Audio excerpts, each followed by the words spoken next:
Originalmente, este é o capítulo 1.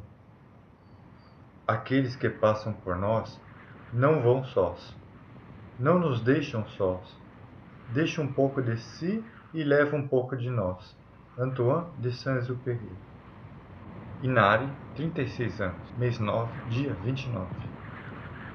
O vento galgava os prados com imensa mansedumbre, friccionando seus corpos etéreos no campo florido que crescia ao cume de uma colina desgastada. Dividia-se em línguas que usurpavam o tempo, soando os guizos de algumas centenas de proteções divinas.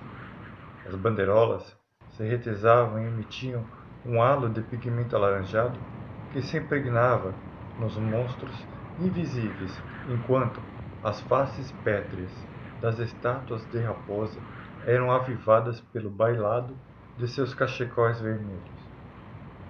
As lanternas japonesas eram fustigadas a engasgar-se pela ferocidade da ventania, que percorria os antros divinos, irrompendo pelas frestas antes de se digladiarem nas florestas eternas de bambus. Com os olhos fechados, senti o estrondo e o movimento desses dragões sibilosos e sinuosos, antigos amigos originários do ar que brincavam com a terra, a água, o fogo e a madeira. Despregavam o tecido das minhas vestes como se eu fosse um navio em águas tormentosas. Um acariciar tátil que dizia a mim que eu existia, onde quer que eu esteja. Com os pés descalços, fincados no manto verde derramado, agitava as pontas dos dedos como se jamais tivesse experimentado algo parecido. O tempo já se abeirava do ocaso, com nuvens lilazes e sol em ouro velho. Poucas ocasiões seriam tão demoradamente prazerosas quanto esta. Olhei para o tênis com as suas línguas de meia soltas, enquanto alguns aldeões se preparavam para algum acontecimento. A colina estava sendo avivada pela liberdade de muitas pipas, empinadas por crianças enfaixadas por kimonos coloridos. A animação fortuita intensificava a paisagem, que tomava as cores de uma gravura. Era hora de me despedir e caminhar ao encontro dos meus demônios. A noite seria preenchida com cantos e risos de festejos ao redor da fogueira, e contemplações de luz e sombras em danças embriagadas, de crianças correndo em brincadeiras que gostaria de correr e delícias devotadas aos deuses do tempo, da montanha. Apesar disso, estaria longe demais para só escutar, carreado pelo vento, o instante em que o vozerio adormecesse. Teria ainda alguns instantes sagrados, observando o manto perfurado da noite, refletindo no espelho de águas límpidas de um lago, as margens de pedras, as bordas de uma floresta mágica. Mas algo em mim dizia que não. Sentei-me aos primeiros degraus de madeira acinzentada e primorosamente esculpida em seus encaixes milenares. Pus o tênis assistindo uma criança se aproximar de costas em vigília de sua acanhada irmã, atrás de borboletas caladas, dentro do campo de flores do campo. Uma circunstância imprevista por mim, para quem não sabia se relacionar com alguém daquelas paragens. Cumprimentei-o simplesmente balançando a minha melhor cabeça cerimoniosa de costumes adversos e recebi um sorriso. Devolvi o presente e subi pela escadaria, já me adiantando alguns passos quando recebi uma reprimenda. Não deveria pôr os pés no lugar mais sagrado para nós? Intrigado, porque alguém havia falado comigo, girei os calcanhares guinchando o plástico da sola e, boca aberta, não sabia o que responder. Vislumbrei mais uma vez o vale, com sua cidade despertada. Viviam centenas, talvez milhares, de sombras minhas. O mundo germinou da minha compulsão de me conhecer melhor. Antes eu só ia até o lago. Aos poucos conheci o tempo que me obrigava das ilusões perturbadoras. Com aquela indisfarçável sensação de que não correria até os intermináveis degraus de uma escadaria rústica, rodejada por tori vermelhos em ideogramas indecifráveis que me levaria compulsoriamente até o lago. Mantinha um olhar perdido entre duas escolhas. Decidi-me, avancei 2 passos e soltei algumas braças para cair flexionado ao lado do averiguador. Não podia perder a oportunidade de me exibir. Ele não se abalou com esta demonstração pueril. Ele desdenhou-me de face impassível. Quem é você? Como se eu não soubesse, pelo menos é o que supunho. Agora, eu sou chamado de Juro. Uma resposta que fundia a dúvida de palavras ditas com impressões minhas sobre aquela ficção.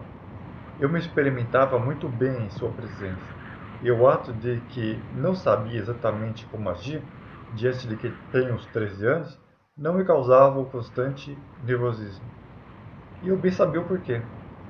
Voltei-me para o vale, onde aos poucos o sol se abrigava por entre os picos mais altos, que era serpenteado por um riacho que se perdia da vista a oeste.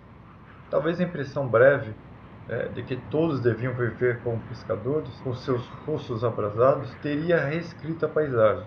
Agora o sol mergulhava num eterno oceano, que engolia-nos em garras de sombras em meio ao nevoeiro que se adensava no horizonte, e uma brisa úmida e salobra chegava até meus sentidos. Maravilhado, caí-me em lotos. Com silêncio, pude fixar os olhos em mim. Melhor, estava esplêndido, com a minha revigorada adolescência. Cabelo negro, bem mais comprido, e liso, que deixava alguns fios atacar a minha fronte serena. Vestia um moletom leve, de cor ocre emoldurada por trechos escuros, como admirava em usar algum dia. Ele quebrou silêncio. Quase me esquecia de que as sombras podiam me ver. Acredita mesmo que nós somos tão insonsos? E mirou-me fixamente, por algum tempo, que eu não soube precisar. Como devo te chamar? Eu não sei. Sinto-me ridículo falando com... Aqui, todos te chamamos de Inari. E não me chame de sombra da sua imaginação, ou como gostaria de dizer, mas supõe que eu não compreenda, de projeções do subconsciente. Eu sabia que ainda me chamava Mateus, mas estava escandalizado e muito apreensivo, apesar de me manter firme diante dele. Com quem eu estaria conversando? Não era uma subversão do que eu imaginava? Isso tudo não era nada mais do que um tratamento para o meu espírito enfermo? Então o que está se passando? Certo de que em algum momento entre a ideia e a criação nascia a vida. Curioso que você não saiba, pois eu esperava que me dissesse. Comentava Jurocon. Olhava para a menina saltitando por entre as flores fartas enquanto pensava. Em minhas memórias renasciam as formas daquele mundo onde guardaria a profundeza do meu ser.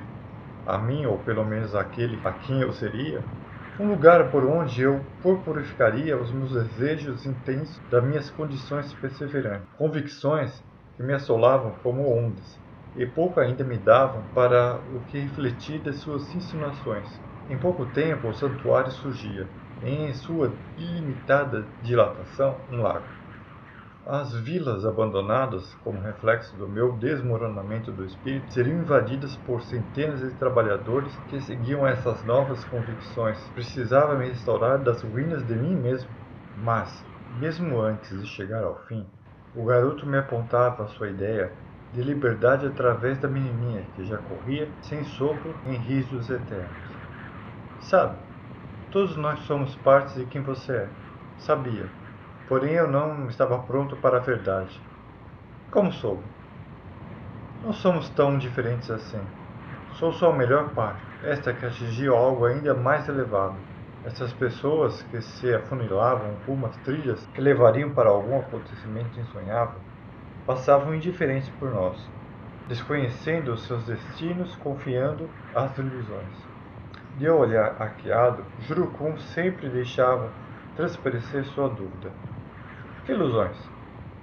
Fui acometido de surpresa, pois não conseguia definir o que era realidade ou ilusão. Não para ele, muito menos para mim. No entanto, percebi que a resposta seria dúbia para aqueles que quisessem entender onde estão. E ele sorriu, concordando. Ele estava me testando? Jurucum, você é a melhor parte de mim?